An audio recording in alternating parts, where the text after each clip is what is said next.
자, 이제 미래통합당 이야기를 한 번 더 해보면 미래통합당은 지금 지지율이 오른다 그러죠. 그런데 두 가지 문제가 터졌어요. 프레임상으로 보면. 하나는 광복절 친일파 논쟁.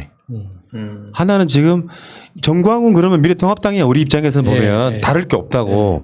근데 정광훈이 지금 광화문에서 저렇게 한 데다가 미래통합당 국회의원까지 이거 굉장히 심각한 사안이잖아요.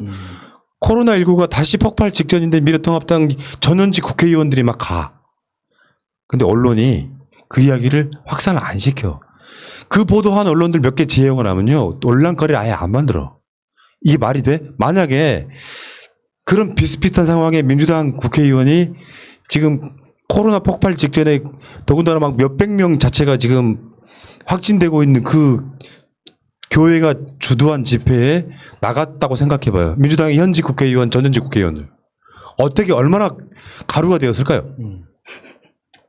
그러니까 지금 일시적으로 미래통합당 지지율이 오르고 있는 건, 그러니까 국민들이 어떤 지지율이라는 어떤 내가 선호한다 안 한다라고 표시하는 그 심리에 대해서 미래통합당이 제대로 모르고 있으니까 그냥 일시적으로 기뻐하는 것 뿐이에요. 그러니까 본질적으로 봤을 때 지지율이라는 건 자동차의 클락션 같은 거예요. 그러니까 클락션을 울리는 건 상황에 따라서 의미가 달라지는 거잖아요.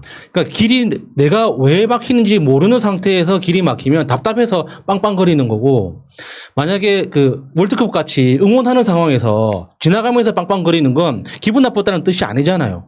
그런데 지지율은 OX밖에 표시를 못 한다고요.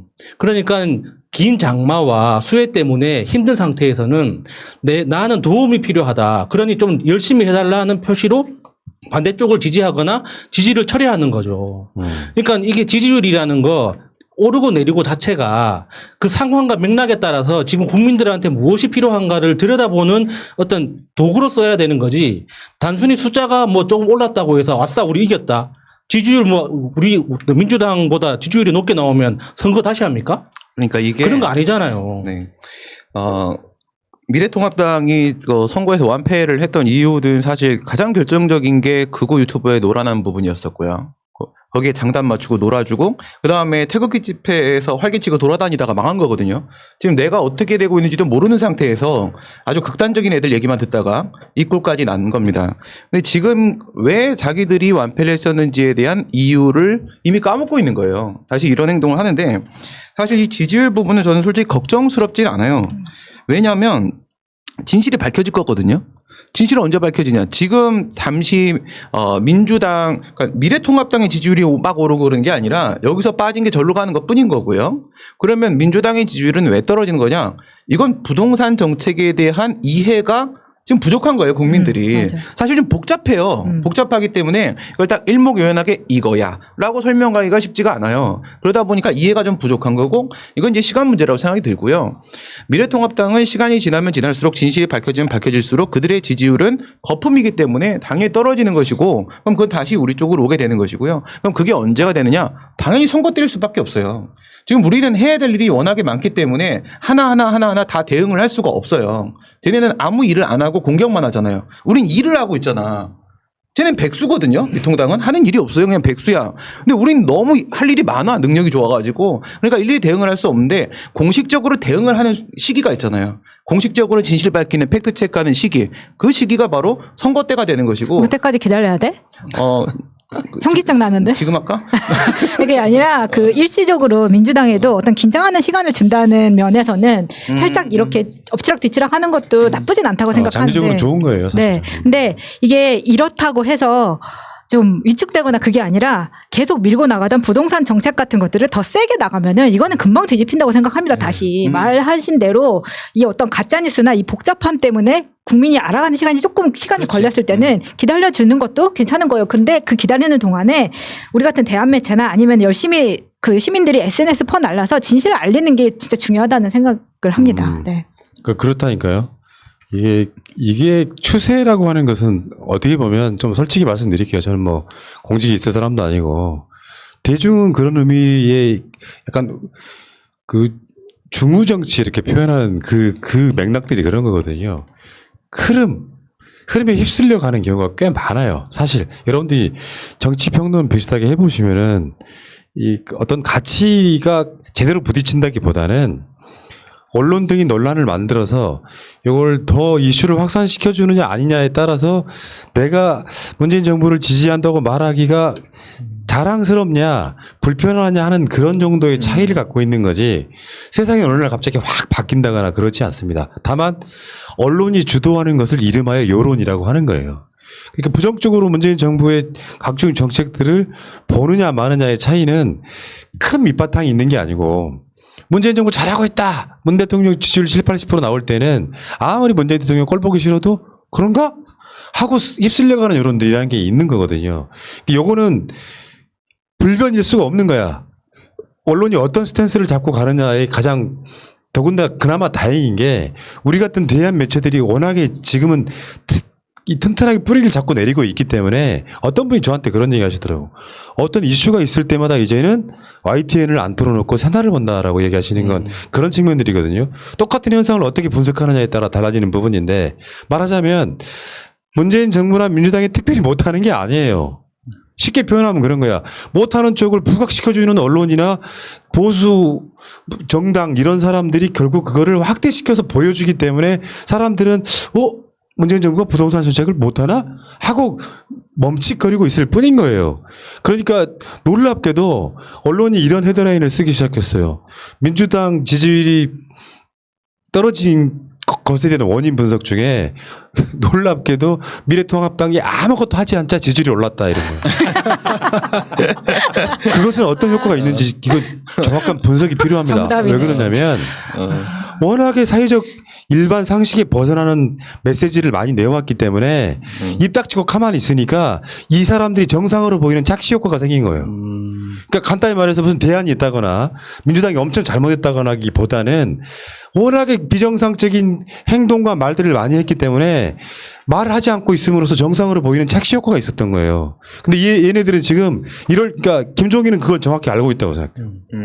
그래서 입 닥치고 있어라 차라리. 그게 도움된다는데 홍문표 건 하나 터지고 자기들이 컨트롤 안 되는 김진태나 민경욱 건이 하나 터지면 사람 인식이 또 생겨요. 저 새끼들 나쁜 새끼들이라고. 그러니까 지금 언론에서 민주당의 지지율이 떨어지는 가장 큰 원인으로 부동산 정책을 이야기하잖아요. 그런데 지금 언론에서 떠들고 있는 부동산 정책은 일종의 이제 공중전이에요. 가장 비싼 주택을 대상으로 하는 강남의 아파트 가격이 대한민국을 좌지우지한다는 전제로 자기들끼리 싸우고 있는 건데 바닥 민심은 다른 거예요. 지금 그 주택보증공사나 각 지자체별 도시공사들 있잖아요. 거기에서 시행하고 있는 금융제도들을 보면 공통점이 뭐냐면 지금 현재 국민들이 개인적으로 지고 있는 전세 대출 있죠. 이걸 다 공적 대출로 전환하는 걸 장기적인 전략 목표로 삼고 움직이고 있어요. 이거 굉장히 무서운 거거든요. 우리가 지금까지 이야기했던 거 있잖아요. 한 나라 안에 필요한 돈만큼은 누구든지 쓰게 돼 있다고. 그게 어떤 형태든. 만약에 나라가 그 돈을 쓰지 않으면 국민이 빚을 내서라도 그 돈을 쓰게 돼 있는 건데 지금까지 대한민국에서 가장 큰 목돈 500조에서 700조 정도의 그 큰 목돈이 전세로 묶여 있잖아요. 그걸 공적 대출로 전환해가지고 국민들의 실제로 사용할 수 있는 이 자금을 풀어주겠다는 장기적인 포석을 가지고 금융상품을 공적 상품으로 굉장히 많이 만들어내고 시행하고 있거든요. 그런데 그건 언론에서 절대 이야기 안 해줍니다. 예. 왜냐하면 그게 국민들한테 알려지기 시작하면 이거 강남에서 아파트 가격이 10억 이내, 20억 이내, 50억 이내 아무 소용없어요. 나는 내 살 집만 있으면 되는데 이렇게 이제 지방에서부터 주거가 안정되기 시작하면 이게 정치적으로 할 말이 없어지거든요. 그러니까 언론에서는 이 소식은 더더욱 꼼꼼 숨기는 거예요. 예. 근데 이게 나중에 아름아름 입소문을 타고 퍼지면서 주거 안정 비율이 점점 확대되기 시작하면 이게 정치적으로 강남의 부동산이 어떻게 되는가 이게 지지율에 영향을 줄 것 같습니까? 아무 상관없는 거예요. 그래서 이제 반가운 소식 하나 전해드리겠습니다. 지금 서울에서 이제 거래를 하게 되면 신고를 하게 돼 있잖아요. 그러니까 후에 이렇게 거래했다고 신고하게 돼 있잖아요. 최근 몇 년 사이 최저가 됐다고 그러더라고요. 주택 거래가. 그래. 실제 효과가 나타나고 있는 것이 거래가 줄어들면 필연적으로 어떤 상황이 생기냐면 가격이 떨어질 수밖에 없죠. 네. 거래가 없어지기 시작하면은 원래 부동산 시장을 진짜로 주도하는 건 급매물이에요. 급하게 팔아야 되는 사람 입장에서는 가격을 내려서 팔 수밖에 없겠지.